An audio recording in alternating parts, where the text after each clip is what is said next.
আসসালামু আলাইকুম। পাকিস্তান সুপার লিগের একেবারে ফাইনালে দোরগোড়ায় আমরা। আর ফাইনালে ওঠার লড়াইয়ে আজ কিন্তু মুখোমুখি হচ্ছে দুই হেভিওয়েট, পেশাওয়ার জালমি আর ইসলামাবাদ ইউনাইটেড।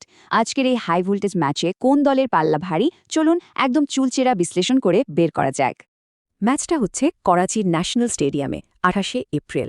আর এটা কিন্তু শুধু একটা সাধারণ ম্যাচ না, এটা হলো ফাইনালের টিকিট। মানে যে দলটা জিতবে তারাই সোজা চলে যাবে শিরোপা জেতার শেষ লড়াইয়ে। এর চেয়ে বড় ম্যাচ আর কি হতে পারে বলুন? তো এই মহারণে কে এগিয়ে আছে এটা বোঝার জন্য আমরা একদম ৮টা গুরুত্বপূর্ণ রুল ধরে ধরে বিশ্লেষণ করব। এই ৮টা রুল দেখলে আপনারা ম্যাচের পুরো ছবিটা পরিষ্কার বুঝে যাবেন। তো আর দেরি কেন, চলুন শুরু করা যাক। আজকে আমরা কি দেখব এক ঝলকে বলে দিই।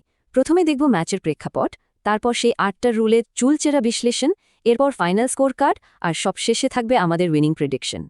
তো চলুন এবার সোজা আমাদের বিশ্লেষণের মূল পর্বে চলে যাই। এক এক করে দেখে নিই সেই ৮টা ফ্যাক্টর যা এই ম্যাচের ভাগ্য ঠিক করে দিতে পারে। আমাদের প্রথম রুল, আর সবচেয়ে গুরুত্বপূর্ণ রুলও বলতে পারেন, সেটা হলো টিম স্ট্রেংথ বা দলের শক্তি। দেখুন, পেশাওয়ারের ব্যাটিং লাইনআপ কিন্তু অনেক গভীর। কুশল মেন্ডিস আর বাবর আজমের মতো ওপেনাররা শুরুতেই খেলাটা বের করে নিতে পারে। আর তাদের স্পিন জুটি মুকিম আর ইফতিখার মাঝের ওভারগুলোতে রানও আটকায়, আবার উইকেটও নেয়। অন্যদিকে ইসলামাবাদের মিডল অর্ডার বেশ ভালো, কিন্তু তাদের পেস অ্যাট্যাক প্রতিপক্ষকে শুরুতে যে ধাক্কাটা দেওয়া দরকার সেটা দিতে পারছে না। তো বোঝাই যাচ্ছে আমাদের প্রথম রুলে, মানে সার্বিক টিম ব্যালেন্সের দিক থেকে যদি দেখি, তাহলে পেশাওয়ার জেলমি কিন্তু পরিষ্কারভাবে এগিয়ে আছে। রুল নাম্বার ২, পিচ আর কন্ডিশন। করাচির পিচ মানেই তো আমরা জানি একেবারে ব্যাটিং স্বর্গ, কিন্তু এখানে একটা বড় কিন্তু আছে। রাত ৯টার পর যে শিশিটা পড়ে সেটা খেলাটা একদম ঘুরিয়ে দেয়। মানে যে দল পরে ব্যাট করে তাদের জন্য কাজটা অনেক সহজ হয়ে যায়। তার মানে এই রুলে কোনো নির্দিষ্ট দল এগিয়ে নেই। সোজা কথায়, যে ক্যাপ্টেন টস জিতবেন আর বল করার সিদ্ধান্ত নেবেন তিনিই কিন্তু আসল সুবিধাটা পেয়ে যাবেন। শিশিরের কারণে ১৫ থেকে ২০% অ্যাডভান্টেজ কিন্তু অনেক বড় ব্যাপার।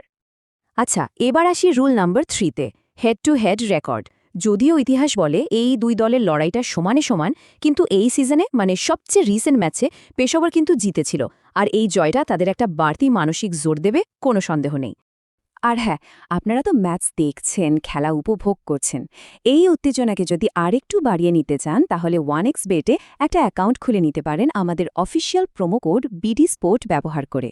মনে রাখবেন, এই কোডটা কিন্তু বিশেষভাবে বাংলাদেশি দর্শকদের জন্য। বিডি স্পোর্ট ব্যবহার করলে আপনার অ্যাকাউন্টটা হয়ে যাবে একটা ভিআইপি অ্যাকাউন্ট। মানে ডিপোজিট করতে গিয়ে কোনো রকম সমস্যা হবে না, টাকা জমা হবে ইনস্ট্যান্টলি। সাথে তো প্রথম ডিপোজিটে 100% bonus, free bet, super Sunday bonus আর ভিআইপি ক্যাশব্যাকের মতো দারুণ সব অফার থাকছেই। তো চলুন আমাদের বিশ্লেষণে ফেরা যাক। রুল নাম্বার ৪, রিসেন্ট ফর্ম বা সাম্প্রতিক ফর্ম। দেখুন, এই টুর্নামেন্টে পেশাওয়ারের পারফরমেন্স কিন্তু প্রায় অপরাজেয়। তারা জিতেছে ৮টা ম্যাচ। অন্যদিকে ইসলামাবাদের পারফরমেন্সে একটা ধারাবাহিকতার অভাব আছে, তারা জিতেছে ৬টা ম্যাচ। তো পার্থক্যটা কিন্তু স্পষ্ট। এবার রুল নাম্বার ৫, মানে কি প্লেয়ার বা মূল খেলোয়াড়দের বিশ্লেষণ।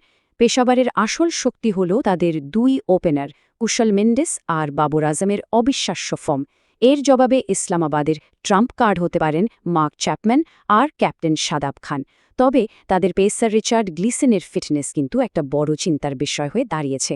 রুল নাম্বার ৬, শুরু করছি একটা অবিশ্বাস্য সংখ্যা দিয়ে, +2.645। এটা পেশাওয়ারের নেট রান রেট। এই রান রেট শুধু এটাই বলে না যে তারা ম্যাচ জেতে, এটা বলে যে তারা প্রতিপক্ষকে রীতিমতো উড়িয়ে দেয়। সত্যি বলতে, আপনি পয়েন্ট টেবিলের পজিশন দেখুন, নেট রান রেট দেখুন, বা top scorer, top wicket taker, এই সিজনের প্রায় প্রত্যেকটা পরিসংখ্যানে পেশাওয়ার জালমি ইসলামাবাদের চেয়ে যোজন এগিয়ে। এটা টুর্নামেন্টে তাদের একছত্র আধিপত্যের পরিষ্কার প্রমাণ। এবার রুল নাম্বার ৭, আর এটা একটা প্রশ্ন, এমন একটা প্রশ্ন যা ম্যাচের ভাগ্য ঠিক করে দিতে পারে। করাচির রাতের ম্যাচে টস জিতলে ক্যাপ্টেনের কি করা উচিত? এটার উত্তর একদম সোজা, বোলিং।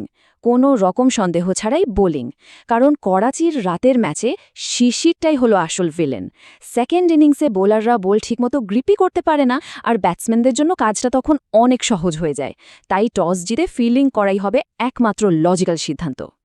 আমাদের একদম শেষ rule, rule number ৮, psychological age বা মানসিক দিক। দেখুন, পেশাওয়ারের কনফিডেন্স এখন আকাশের চূড়ায়, কোনো সন্দেহ নেই। কিন্তু নকআউট ম্যাচের প্রেশার হ্যান্ডেল করার ব্যাপারে ইসলামাবাদের অভিজ্ঞতা অনেক বেশি। তারা জানে কিভাবে বড় ম্যাচ জিততে হয়, এটাই তাদের শক্তি। তো আমাদের 8টা রুলের বিশ্লেষণ তো শেষ হলো। এখন সবচেয়ে উত্তেজনার মুহূর্ত। চলুন দেখে নিই ফাইনাল স্কোর কার্ডে কোন দল কত পয়েন্ট পেল আর কে এগিয়ে থাকল। স্কোর কার্ড আমাদের সামনে। দেখুন, দলের শক্তি, head to head record, recent form আর পরিসংখ্যান এই সবগুলোতে কিন্তু পেশাওয়ারই এগিয়ে। আবার সাইকোলজিক্যাল দিক থেকে ইসলামাবাদের নকআউট খেলার অভিজ্ঞতা একটা প্লাস পয়েন্ট, আর টসের ফ্যাক্টরটা তো নিউট্রাল, এটা যার ভাগ্য ভালো তার দিকেই যাবে। স্কোরকার্ড তো একটা পরিষ্কার ছবি আমাদের দেখিয়ে দিয়েছে। তো আব সময় হ্যাঁ সেই ফাইনাল প্রেডিকশনটা ঘোষণা করার, যার জন্য আপনারা সবাই অপেক্ষা করছেন। আমাদের এই 8টার রুলের চুলচেরা বিশ্লেষণের পর ফাইনাল স্কোর দাঁড়িয়েছে 6-2। আর তাই আমাদের অ্যানালাইসিস যা বলছে তাতে এই ম্যাচের সম্ভাব্য বিজয়ী দল হল পেশাওয়ার জালমি। এখন প্রশ্ন হল, কেন পেশাওয়ার জিতবে? কারণগুলো একদম পরিষ্কার। 1. তাদের অবিশ্বাস্য ধারাবাহিক ফর্ম। 2. মেন্ডিস আর বাবরের বিধ্বংসী ব্যাটিং।